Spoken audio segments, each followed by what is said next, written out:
Order! Order! You are an incorrigible delinquent at times.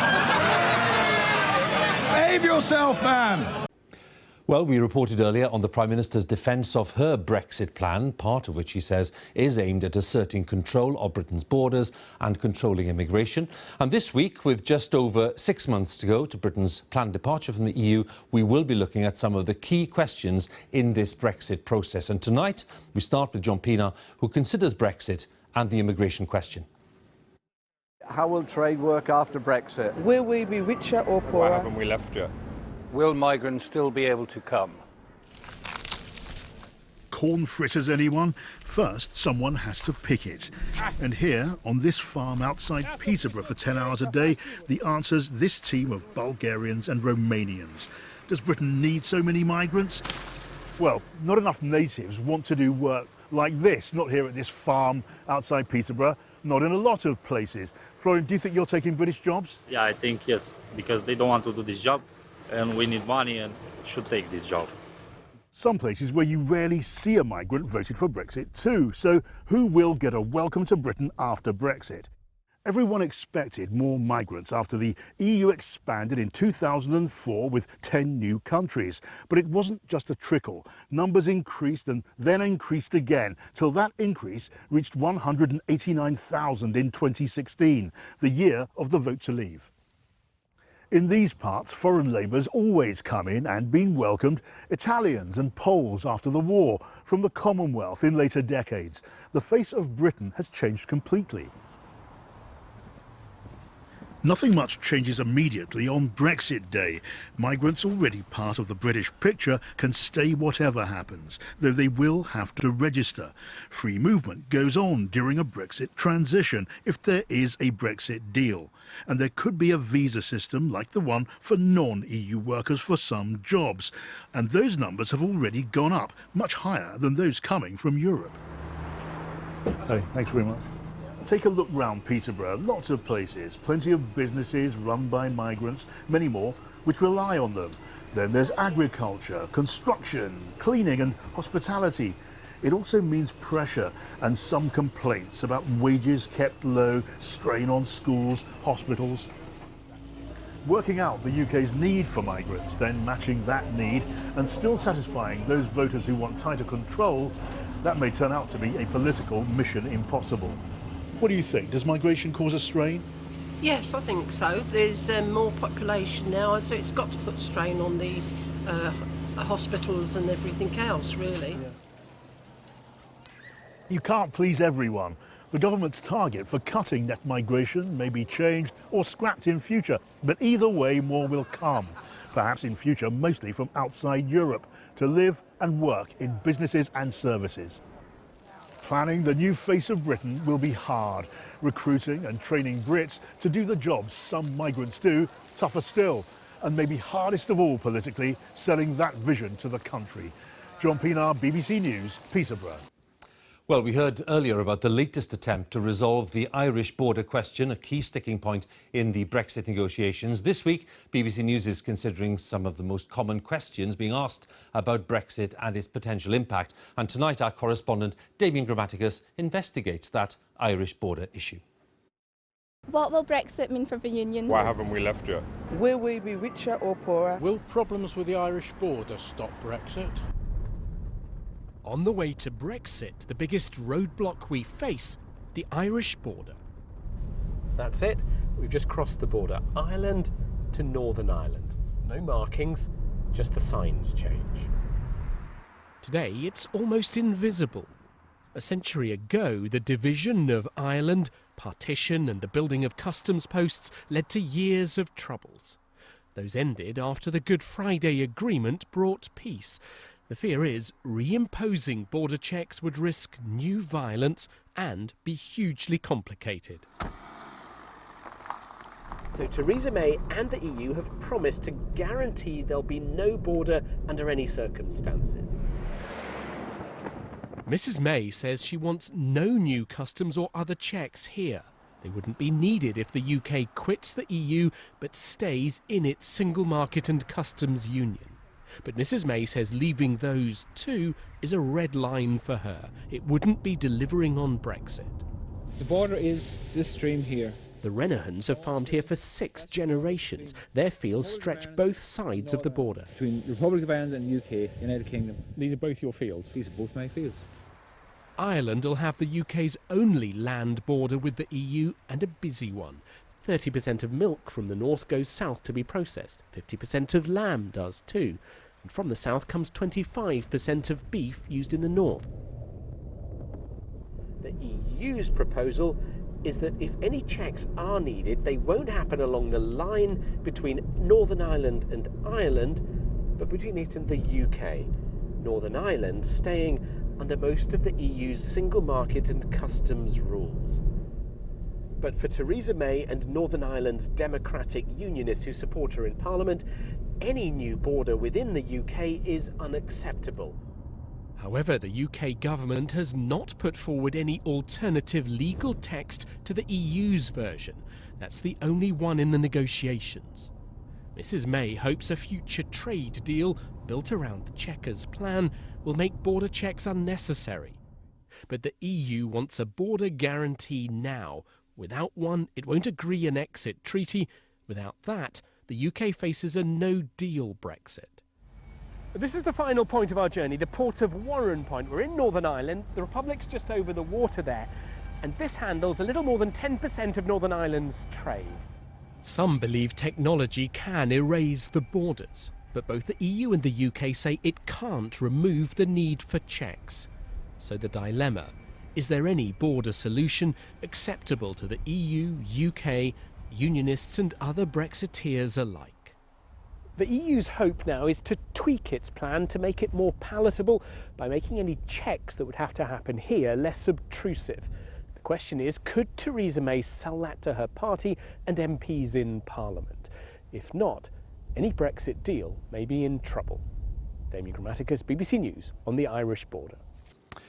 Well, in 6 months' time, Britain is set to leave the European Union, as we've been reporting. And this week across BBC News, we're looking at some of the questions being asked about Brexit and what it means. And tonight, our business editor, Simon Jack, looks at what could happen to businesses that buy and sell goods outside the UK. Will we be richer or poorer? Will it definitely happen? Why haven't we left yet? How will trade work after Brexit? Trade in action at the port of Felixstowe. When we talk about trade, we simply mean the amount we buy from and sell to the rest of the world. How will it be affected by Brexit? Well, to get an idea of where we're headed, it's worth taking a look at where we are now. Okay, let's have a closer look. The UK sold £616 billion worth of goods and services to the rest of the world last year. Of that, we sold 44% of them to the EU. Now, we imported or bought £642 billion worth of stuff from the rest of the world, and of that we bought 53% of it from the EU. So does that mean that they need us more than we need them? Not really, because the EU, of course, is much bigger than the UK. Of the EU's total exports, the UK made up just 8%. So what happens next after Brexit? Well, this is the tricky bit. Lots of options, lots of acronyms: EEA, FTA, WTO. Now, you can disappear down alleyways of complexity with all these different permutations, but the basic principle is this: the closer we stay to the EU, its market, its rules, its regulations, the easier and cheaper it is to trade with the EU, but the harder it is to make new trade deals with some of the fastest growing economies around the world. Now, the government's preferred position, the so-called Chequers deal, tries to tread a middle ground between all of that. They want no tariffs on goods, close cooperation on services, close alignment on rules, no free movement of people, but importantly, freedom to make our own trade deals. Or we could just leave with no deal at all. Clean break, fall back on World Trade Organization rules. We're then talking big tariffs on things like cars and meat, and this is the one that businesses fear. They think it'll be the most disruptive and the most expensive. Now, a lot of people say it's impossible to forecast what's going to happen in 15 years' time, and that's probably right. So let's forget about the numbers, but just consider this, some say. The UK already exports £100 billion worth of stuff to the US every year. There is no trade deal there. Germany exports 4 times more than the UK does to China every year and manages to do that from within the EU. So do you need to leave the EU to do more trade with the rest of the world? This kind of crystal ball gazing is difficult. The government and other forecasters don't have a brilliant track record. But one thing seems widely accepted and intuitively right, and that is if you make trade with your nearest and biggest market more cumbersome and more expensive, then that's got to result in an economic hit, at least in the short term. It may be decades before we really know whether leaving the European Union was good or not for UK trade. Now, all this week, we're looking at some of the questions being asked about Brexit and what it will mean for the UK with just 6 months to go before the UK leaves the European Union. Tonight, our economics editor, Kamal Ahmed, looks at how it will affect the economy for all of us. Will it definitely happen? How will trade work after Brexit? What will Brexit mean for the Union? Will we be richer or poorer? The economy is a complicated beast with many moving parts, and our relationship with the rest of the European Union and our trade with the rest of the world are just 2 of those moving parts. So the first point is keep things in perspective. And the second point is the size and health of the economy in the future depends on the size and health of the economy now. And our decision to leave the European Union has certainly affected that. The question is why? First, uncertainty. Firms tend to invest less, tend to look for fewer new opportunities if the future is unclear. And then the return of the income squeeze. After the referendum, the value of the pound fell, which meant prices rose. That's because we just have to spend more money importing all the billions of pounds worth of food and fuel that we need. If consumers are earning less, they tend to spend less in the shops. And how much of our economy is driven by consumer spending? About 2/3. The effect on the economy of these 2 breaks is pretty clear. Before the referendum, the UK economy was growing at the fastest rate compared to our competitors like France and Germany. Now we are languishing somewhere behind them in the league tables, and the economy is smaller than it was forecast to be before the referendum. In the short term, the overwhelming majority of economists believe that whatever our deal with the European Union, it will be negative in pounds and pence for Britain.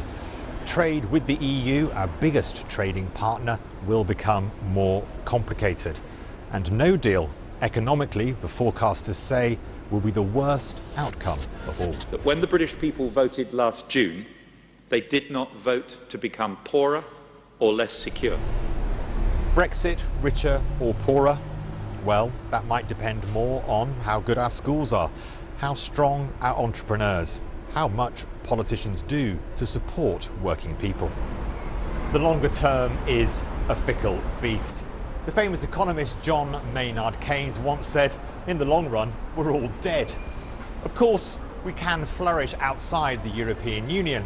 Whether we do will be up to us. Back to our top story, and with the EU and the Prime Minister at stalemate over Brexit, what are the different options now for the UK? There are just 6 months left until we leave the EU, and our Deputy Political Editor John Pienaar has been to Paynton in Devon to look at where we could go from here. How will trade work after Brexit? Will we be richer or poorer? Why haven't we left yet? Will it definitely happen? Where's the Brexit journey leading? The Leavers' slogan was about taking back control, so the promise is a return trip to the way things used to be, a more British way. But from here, Britain's post-Brexit journey could take any number of directions. There's the unique bespoke trade deal that Theresa May wants, or a free trade agreement, maybe like the deal the EU has with Canada, or talks could end with no deal at all. And the truth is, the Prime Minister can't know where we'll end up. Her plan for a common rulebook for trade in goods and a free market in services goes against the EU system of a single market, and Brussels is saying no. It's too close to the EU for Tory Brexiteers like Boris Johnson, who quit the cabinet right after David Davis, and others could go too. For former Tory Remainers, they'd like a closer relationship with the EU. The fact is, there's no majority in Parliament for any outcome. Just now, no one's sure where the country will be or where we'll be heading when the UK ends the EU journey that started when Britain joined in 1973. It's maybe likely the Prime Minister's own future depends on reaching some destination, on the country stepping off the EU train on schedule, as she pledged on March 29th next year. Could Britain somehow walk away from the EU and put off the really big decisions about the future till after Brexit Day? Kick the can down the road again? Something that's possible. And Britain's long Brexit journey faces another big obstacle. Thank you. Thank you very much. On the island of Ireland, all sides are committed to avoiding a hard Irish border when the UK leaves. There's no agreement on how to do that. And there's no clear way to fudge that question just to keep Brexit moving. In the end, there'll be more big decisions to take at Westminster by our politicians. The PM needs to win a vote here on any deal, if there is one, in October or likely later. Lose it and anything could happen. Mrs May might have to go, so an immediate Tory battle for number 10. Supporters of an EU referendum are hoping deadlock could lead to what they're calling a people's vote, and Mrs May and Brexiteers say would be a betrayal of democracy.